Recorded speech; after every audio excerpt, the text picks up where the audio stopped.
নমস্কার বন্ধুরা, welcome back to live আড্ডা ফুটবল। তো বন্ধুরা, আরও একটা নতুন ভিডিওতে তোমাদের সকলকে স্বাগত জানাই। তো বন্ধুরা, ভিডিওটা শুরু করার আগে তোমাদের কাছে একটাই অনুরোধ, সেটা হচ্ছে যে আমাদের এই চ্যানেলে যারা প্রথমবার তারা কিন্তু অবশ্যই আমাদের এই চ্যানেলটাকে সাবস্ক্রাইব করে পাশে থাকা বেল আইকনটি অল করে রাখবে, যাতে সবার প্রথমে এরম খেলার আপডেট তোমাদের কাছে পৌঁছে যায়। তো বন্ধুরা, ভিডিওটা শুরু করার আগে তোমাদের কাছে একটা রিকোয়েস্ট করবো, যারা প্রথম এসে আমাদের এই চ্যানেলে তারা কিন্তু অবশ্যই চ্যানেলটাকে সাবস্ক্রাইব করে দাও, এবং যারা আমাদের এই ভিডিওটা ফেসবুক থেকে দেখছো তারা কিন্তু অবশ্যই ফেসবুকে একটা করে লাইক এবং প্রোফাইলটাকে ফলো করে নাও। তো বন্ধুরা, আজকে আমরা বিশেষ কিছু আপডেট তোমার সঙ্গে শেয়ার করব, তো তোমরা ভিডিওটা একটু স্কিপ না করে পুরো দেখতে থাকো। তো দেখো, এই মুহূর্তে সবথেকে বড় যে খবরটা বেরিয়ে যাচ্ছে, এবং তোমরা সবাই জানো যে রবসান রবিনোর দিকে কিন্তু বেশি টার্গেট করছে মোহনবাগান, এবং কিন্তু এমবিএফটি থেকে এটাও কনফার্ম করা হয়েছে যে মোহনবাগান তারা কিন্তু আসন্ন মৌসুমের জন্য এই রবসান রবিনোকে তাদের দলে সই করাবে। তো সেক্ষেত্রে অনেকের একটা মাথায় একটা টেনশন আছে যে রবসান রবিনো খুব একটা ভালো চয়েস হচ্ছে না মোহনবাগানের জন্য। অনেকেরই খুঁতটা হয়তো থাকতে পারে, কিন্তু দেখো, অনেকে বলছে বসুন্ধরা কিংসে খেলেছে এই প্লেয়ার, ব্রাজিলের লিগে খেলছে বলে খুব একটা বড় কাজ করে ফেলেছে, এমন কিন্তু না। এবং মোহনবাগান ছাড়া অন্যান্য যেমন ক্লাব ইস্টবেঙ্গলের সমর্থকরা তারাও বলছে যে প্লেয়ারটা খুব একটা ভালো না।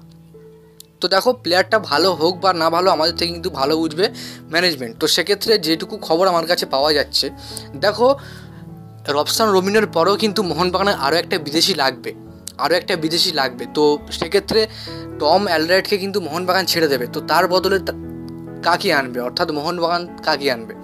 দেখো, থাম্বেলটা তোমরা দেখে অবশ্যই বলবে যে প্লেয়ারটার নাম কি। দেখো, থাম্বেলটা আমি দিয়েছি এই কারণে যাতে তোমাদের যাতে বোঝাতে পারি পুরোপুরি, মানে ভিডিওটাতে পুরোপুরি বোঝাতে পারি যে অ্যাকচুয়ালি কি রবসান রবিনো আসবে নাকি মোহনবাগান তারা অন্য কোনো প্লেয়ারকে টার্গেট করেছে। দেখো, রবসান রবিনো সাথে কিন্তু অ্যাডভান্স টলকে একটা কথাবার্তা চলছে, অর্থাৎ মোহনবাগান তারা কিন্তু একটা কথাবার্তা এক পর্যায়ে কিন্তু অনেকটাই চলে গেছে।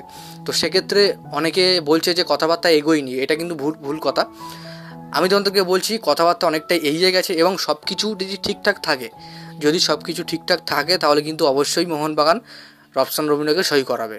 তো যাদের এটা মেনে নিতে কষ্ট হচ্ছে, এটাই কিন্তু সত্যি। মোহনবাগান প্রায় অনেকটা কথাবার্তা চালিয়েছে, এবং সব কিছু ঠিকঠাক থাকলে কিন্তু মোহনবাগান রবসান রবিনোকে তাদের দলে সই করাবে। এবং এরপরে আরেকটা কথা থেকেই যাচ্ছে যে তাহলে টম অ্যালডারওয়েটের পরিবর্তে মোহনবাগান কাকে সই করাবে।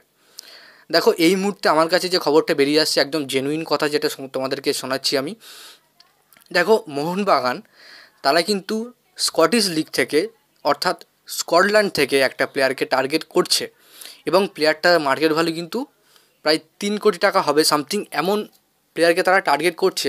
প্লেয়ারটার বয়সও কিন্তু খুবই কম, জেসন কামিংসের মতন বয়স, 27-28 বছরের প্লেয়ার, সাইড ব্যাক পজিশানে খেলে, এবং পাশাপাশি তিনি কিন্তু রাইট ব্যাক পজিশনেও খেলেন। তো প্লেয়ারটার সাথে মোহনবাগান কথাবার্তা চালাচ্ছে, খুব একটা আগাগোড়া কথা হয়নি, তবে ঠিকঠাক থাকলে কিন্তু মোহনবাগান তাকে সই করিয়ে নেবে, এবং প্লেয়ারটার নাম কিন্তু তোমাদেরকে আমি কালকে বলবো। যাক বন্ধুরা, আজকের জন্য ভিডিওটা এতটাই ছিল। ভিডিওটা ভালো লাইক করে দিও, এবং চ্যানেলে প্রথমবারের জন্য হয়তো চ্যানেলটাকে সাবস্ক্রাইব করে পাশে থাকা বেল আইকনটি অল করে রেখো। ধন্যবাদ।